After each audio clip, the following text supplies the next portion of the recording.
It's a new year, guys, and there's a lot of changes coming, starting off with my hair. I've decided to cut it off, but more importantly, let's talk about the changes coming to SEO in 2023. Let's dive in. And before we dive in, actually, guys, there's going to be a 25% discount for my course. So if you guys have been thinking about getting that, now might be the time to do it. Use the code 2023 at checkout for that first week of January. On to the SEO trends, guys. The first thing I want to talk about is that AI generated content. As we probably know by now, AI generated content is going to continue being a topic of discussion in 2023, especially as this technology improves. We're going to have a huge flood of content generated by AI tools, and most of that content is going to be low quality content. So again, guys, as we spoke about in the previous video, value at the end of the day is what's going to make the biggest difference in this era of bulk content production. Now, additionally, there's also other things we can do, like improving our content structure and adding structured data.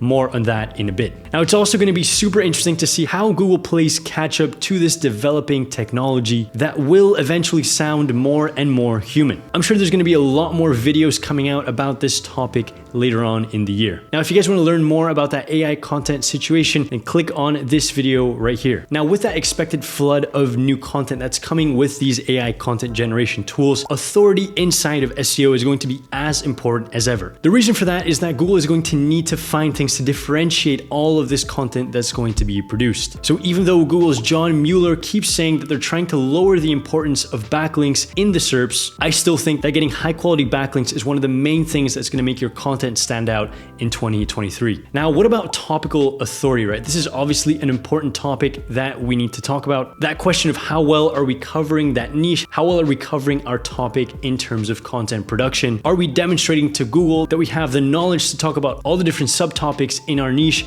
and to also provide value for all of these topics? And so the thing here is that unfortunately, because gaining topical authority is easier to replicate than gaining a bunch of high quality backlinks, I think this is going to be less important than getting those high quality backlinks. Now, I'm not saying that topical authority isn't something that's difficult to do and to get, since we really need to understand how to do keyword research, how to break down a topic, how to create silos, and also how to organize our content on our website. But I still think those high quality backlinks are going to make the biggest difference. Now, closely tied to authority, we also have EAT, which is a term that we should all be quite familiar with. It stands for expertise, authority, and trust. And so basically the question is, how much trust does Google have in your website with the content that you're currently producing? Is that content coming from someone that actually knows what they're talking about, has proper expertise? And how much authority do you have in that space? And again, we're talking about topical and that domain authority. So I'm going to add here a list to my left of some of the basic things that we need to do to make sure that we have a solid EAT. And this is especially important if we have websites that could impact the quality, the health, and the financial well-being of our readers. But actually, guys, Google has updated their EAT to now include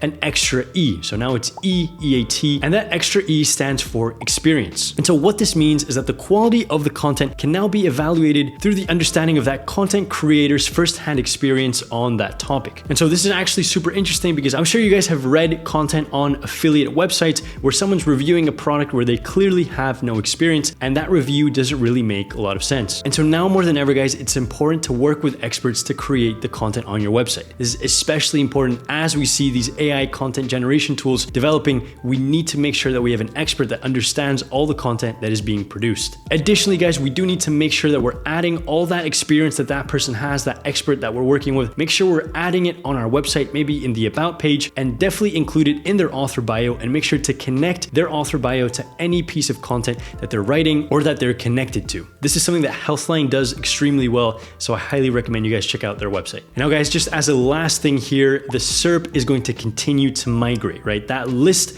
of results has changed quite a lot over the years, and I'm sure you guys have noticed that those results are more busy than ever, right? We're seeing more ads, longer ads. We're also seeing YouTube videos. We're seeing featured snippets. We're seeing more pictures. We're seeing people also ask, right? A lot of different sections all interacting with your search query. And so what can we expect from this? The main thing here is that we need to be expecting fewer clicks. The second thing is actually something that I spoke about in my last year's SEO Trends video, which was that we need to get into to YouTube. YouTube is going to continue taking over some of those very simple informational queries. So if you haven't created a YouTube channel yet and you're not creating content on YouTube, then I highly recommend that you start now. It might honestly be easier to rank for some keywords on YouTube than on Google. Second thing here is we need to start thinking a lot more about our featured snippets, right? If we don't take advantage of those featured snippet opportunities, our competitors will, and they will take over that search query. And the last thing is we need to be adding a lot more structured data, right? As we see that our organic listings get pushed down more and more, we need to try and stand out as much as possible, right? So including structured data, maybe having a star rating or having those FAQs under your result are going to give you just that extra bit of real estate inside of Google, which can be extremely valuable. As always, guys, if you want me to teach you SEO from scratch, check the link in the description. Good luck in 2023. I'll see you guys in the next one.